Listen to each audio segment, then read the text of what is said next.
Міне, қазақтың даласы да, ауасы да жалпы керемет қой, иә?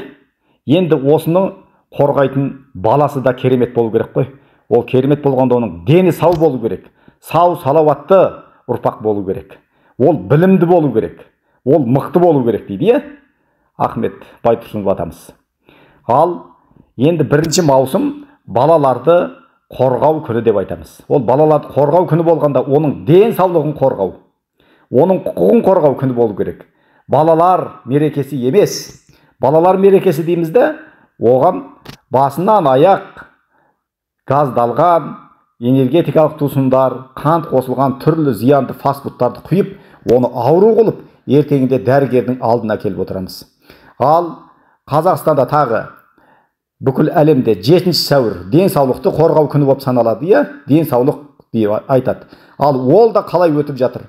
Міне менің мемлекет басындағы азаматтарға ұсынатыным, Қасым-Жомарт Кемелұлына ұсынатыным, мынау мектеп бағдарламасына бір денсаулықты қорғау сабағын кіргізу керек.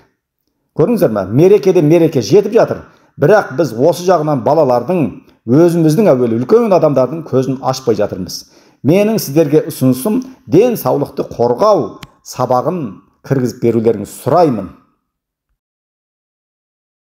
Жалпы, міне мынау қандай иіс, шыршаның иісі, қарағайдың иісі, 1000 түрлі шөптің иісі. Бұны келіп сезіну керек. Біз осыны анау Шығыс Қазақстанның Сартауда, Алтайда Достұйық деген жайлаулар бар. Иә? Сол Өгіз Симас деген жайлаулар бар. Сол жердегі иіс мен қой жайып жүргендегі соны мен осы жерден сезініп тұрмын. Мына шөптің барлығы маған сондай сезім беріп тұр. Сол ызғар,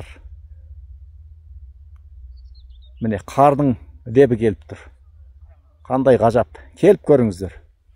Ел аман, жұрт тыныш болсын. Бай қуатты болайық.